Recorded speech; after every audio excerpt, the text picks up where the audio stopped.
career?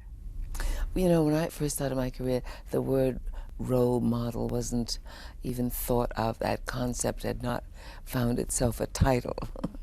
But I remember being greatly influenced by my mother, by people that music teachers, uh, the people around me, everybody in our that our eyes fall on and that our hearts and minds pay attention to, form us. You know, everybody becomes the role model.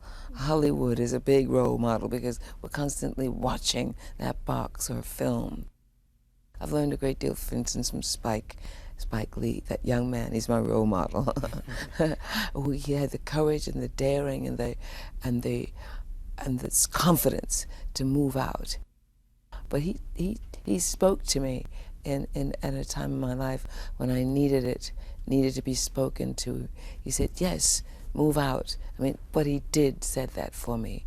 So role models don't have to be older. Role models can be, I'm inspired by the innocence of a baby in a crib, for example. That confidence, that joy that they bring from somewhere, that they trail with them into the world. That does something for me. I met a friend of mine the other night, and a woman I hadn't seen for maybe 40 years since I was we were in college together, and she remembered my telling her, somebody said, oh, that I should be an actress, and I said, oh no, I couldn't be an actress, and she said, why? She asked me why, and I told her, I said, because I'm black and I'm not funny, and I'd like to be a serious actor. So I had accepted something, you know, about blackness, that I had bought into the racism process subconsciously. Even before I knew it, I bought into the denial. I had bought into racism because somebody had told me when I went to apply, went to be part of a play that was going to be put on in high school, and the counselor or the teacher, the head of the department, I don't remember, said, well, Ruby, there aren't any maids' parts. Wow. And so I bought into that. And when I thought for a while that I was going to go to Hollywood and be a starlet and, you know, do great B movies and learn my craft, and then it was brought to my attention that, well, black people didn't go to Hollywood and become starlets and become, you know, part of the stable of actors that the big studios trained. And then it wasn't until later that I realized, oh, those things that we're fed as children can do great damage, and we have to spend part of our lives rooting it out of ourselves. And that's why I feel I'm so late getting to some of the ideas that I've long cherished, you know. This business of racism, because I bought into it, you know, if somebody calls you a name, you can only feel hurt if you accept the abuse, you know.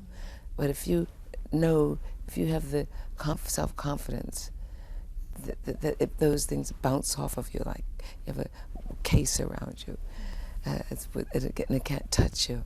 So through prayer and through work, I've tried to build that case and to say, oh no, the slings and arrows, stupidities of racism can't touch me. But if you're not careful, and if we don't deliberately monitor our children, something eats on their self-confidence, and it might not just show immediately, but it's like looking into the face of that newborn baby, the freedom, the joy, the trust, and then you see that same child coming out of a mixed school from kindergarten or the first grade, and already something has begun to set in. I've noticed that. I think that the species, despite every perhaps apparent evidence to the contrary, I think we're moving forward as a species. We talk about racism in America.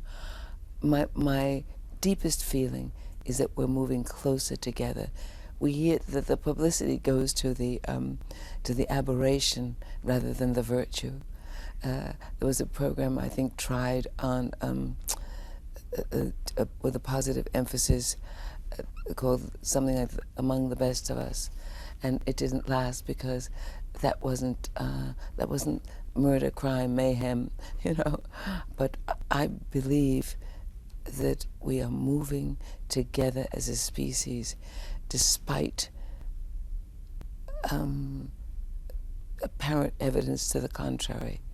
I think maybe things might have to get worse before they get better, because work as we know it is different.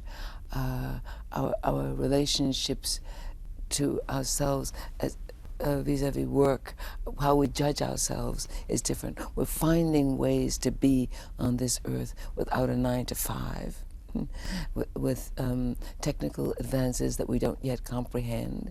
The human spirit is being bombarded, assaulted, and thank God there are those people who recognize that challenge and are trying to help the human spirit meet with joy the promises of the technology. And I'd like to be remembered for inspiring young communicators to dare to be different, to have courage, the courage of their convictions, and to move forward. Also, there's more than one way to be an actor. I want to move actors from the strictly beggar classification. I say beggar because you really do have to ask for a job. You have to you have to petition for employment. I want to increase those options. I'd like to see theater individualized, moving out into the highways and the byways and the side streets.